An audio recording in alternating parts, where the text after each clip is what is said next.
अगले 7 दिनों में मुंबई इंडियंस करेंगे सनराइजर्स हैदराबाद का सामना। एक नहीं 2 बार 4 बहुमूल्य अंक हो सकते हैं ये दो ऐसे टीमों के लिए जिनके पास अब तक 6 मुकाबलों के बाद है सिर्फ 4 अंक।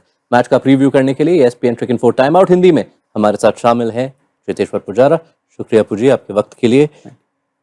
इन्हें तो 2 बार मिलना ही है एक हफ्ते में। बीच में MI CSK का भी मुकाबला है, उसके बाद CSK सनराइजर्स का भी मुकाबला है और ये तीनों टीम अभी तक 4 अंक पे ही हैं। तो ये 10 दिन इन तीनों टीम के लिए बहुत ही महत्वपूर्ण, बहुत ज़्यादा ही महत्वपूर्ण होंगे, क्योंकि देखिए ये मुकाबलों के बाद कोई एक टीम तो वैसी होगी कि जो प्लेऑफ से ऑलमोस्ट बाहर हो सकती है, क्योंकि अगर आप यहाँ पर 2 या 3 मैच हारते हैं तो प्लेऑफ्स तक पहुँचने का मौका ऑलमोस्ट ख़त्म हो जाता है।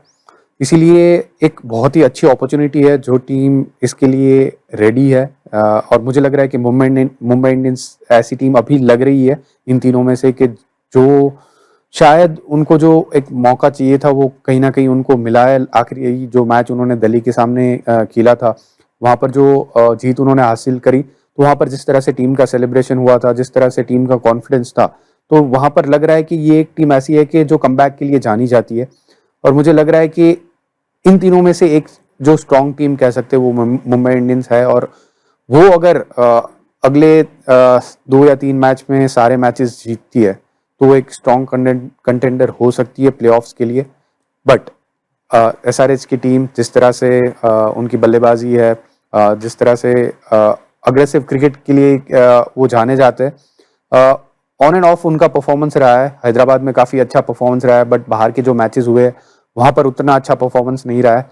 तो एक परफेक्ट वेन्यू होगा वानखेड़े स्टेडियम, जहाँ पर बल्लेबाजी के लिए अच्छी कंडीशंस होगी, but at the same time जो मुंबई इंडियंस की टीम है वो होम कंडीशन में काफ़ी अच्छा परफॉर्म करते आ रही है। ठीक वहीं जाना चाह रहा था मैं, क्योंकि मुंबई इंडियंस ने अपने पिछले 2 मुकाबलों में 200 पार किए हैं। दोनों बार एक हारे थे, करीबी हार थी, और एक जीते दिल्ली के खिलाफ। वहीं हैदराबाद पिछले मैच में 245 चेस कर डाले, वो भी इतने आसानी से। तो जब 2 बैटिंग यूनिट्स इस कॉन्फिडेंस, इस फॉर्म में आते हैं वानखेड़े में, तो क्या इस मैच में 300 की उम्मीद लगाई जा सकती है? नहीं, देखिए 300 तो काफ़ी मुश्किल लग रहा है, बट स्कोर 200 के करीब तो होगा ही, क्योंकि अगर बैटिंग फ्रेंडली कंडीशंस है वहाँ पर, अगर दोनों टीम अग्रेसिव क्रिकेट खेलना चाहती है तो उनको भी पता है कि वानखेड़े के पिच पे आपको 200 के करीब स्कोर को लेके जाना होगा।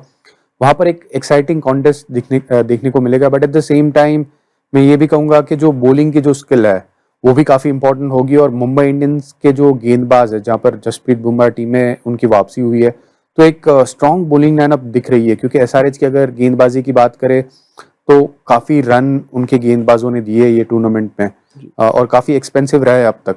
तो वहाँ पर मुझे लग रहा है कि मुंबई इंडियंस के पास थोड़ी सी एडवांटेज है, क्योंकि बुमराह वापस आ चुके हैं टीम में। और वानखेड़े की जो कंडीशन है वहाँ पर दीपक चाहर और ट्रेंट बोल्ट जो गेंद को स्विंग कराना पसंद करते हैं, तो उनके लिए फेवरेबल कंडीशन होगी। और पावर प्ले में उनका रोल काफ़ी इंपॉर्टेंट रहेगा।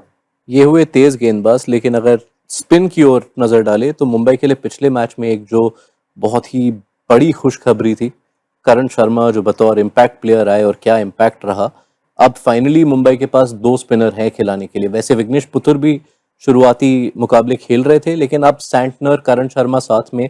और वहीं आप सनराइजर्स की ओर देखिए, एक जीशान अंसारी हैं, एडम जैम्पा बाहर हो चुके हैं टूर्नामेंट से। तो स्पिन का पलड़ा काफी भारी मुंबई का।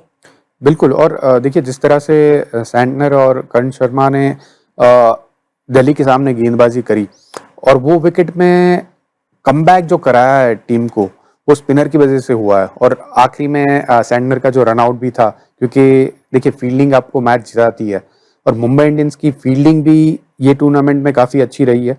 तो उस हिसाब से स्पिनर, सिर्फ अगर स्पिनर की बात करें तो स्पिनर में डेफिनेटली मुंबई इंडियंस के पास बेटर स्पिनर है। और जो दोनों स्पिनर है उनकी जो बल्लेबाजी है, क्योंकि सैंटनर बल्लेबाजी भी कर सकते हैं, करण शर्मा है वो भी बल्लेबाजी कर सकते हैं। हालांकि वो एज एन इम्पैक्ट प्लेयर आए थे, बट दोनों के पास एक टैलेंट है कि वो लोअर मिडिल ऑर्डर में कंट्रीब्यूट कर सकते हैं। तो इस तरह से अगर देखा जाए, अगर इफ यू आर कंपेयरिंग के SRH के जो स्पिनर्स है और मुंबई इंडियंस के, तो मुंबई इंडियंस के स्पिनर्स का जो एक्सपीरियंस है और अब तक जो कंट्रीब्यूशन भी रहा है वो काफ़ी अच्छा रहा। दोनों टीमों के लिए तो महत्वपूर्ण मुकाबला है ही। एक खिलाड़ी भी है जिसके लिए व्यक्तिगत तौर पर ये मुकाबला काफ़ी अहम है। ईशान किशन 7 साल बिताए थे मुंबई इंडियंस में। यहाँ पर उन्होंने अपना ट्रूली नाम कमाया था। इंडियन सेटअप में आए थे, अब यहाँ वापस आते हैं और पेचीदा सा सीजन है। शुरुआत की उस शतक के साथ, उसके बाद रन नहीं आए। ये उनके लिए बहुत ही इम्पोर्टेंट सीज़न है। काफ़ी कुछ हो चुका है उनके करियर में, पिछले अगर 2 साल की बात करें तो। और वहाँ पर वो एक ऐसे प्लेयर है जो वैसे ज़्यादा सोचते नहीं है, बट जो इंसिडेंट्स उनके साथ हुए हैं, खास करके इंटरनेशनल क्रिकेट में टीम में थे, बहुत ही अच्छा प्रदर्शन हुआ, फिर उसके बाद टीम से बाहर हुए। तो अभी आईपीएल में उन्होंने जिस तरह से शुरुआत करी है, उनके लिए उनके पहले 100 के बाद उनका जो सेलिब्रेशन था, वो भी हमने देखा कि काफ़ी एक्साइटेड थे और कहीं ना कहीं ऐसा लगा कि वो एक पॉइंट प्रूव करना चाहते हैं। मेरे हिसाब से उनको ज़्यादा सोचने की ज़रूरत नहीं है, बहुत ही टैलेंटेड प्लेयर है, सिर्फ उनको अपने एक जोन में रहने की ज़रूरत है। कौन क्या बात करता है उनके बारे में वो ज़्यादा सोचने की ज़रूरत नहीं है। परफॉर्मेंस, उनका जो बैट है, उनका जो बल्ला है, वो अपने आप जो भी क्वेश्चंस उनके सामने खड़े हुए उसको आंसर कर सकता है। तो एक अपॉर्चुनिटी है उनके पास अगेन, ये होम ग्राउंड में कह सकते हैं, क्योंकि इतने साल वहां पर वो खेले हैं, तो वानखेड़े में उनका जो एक्सपीरियंस है वो काम में आ सकता है।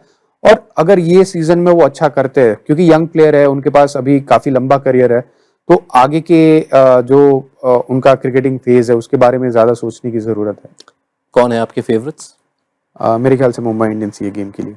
शुक्रिया अप्पू जी आपके वक्त के लिए, इस मैच का सेटअप करने के लिए। जी हाँ, हम जानते हैं आप क्या सोच रहे हैं। ट्रेविस हेड का जिक्र नहीं हुआ, अभिषेक शर्मा का जिक्र नहीं हुआ, जसप्रीत बुमराह का जिक्र नहीं हुआ। वही तो मैच का मेन गेम प्लान है और वही उसी के बारे में बात की है अप्पू जी ने हमारे साथ रणनीति में। तो जाइए वो भी देखिए।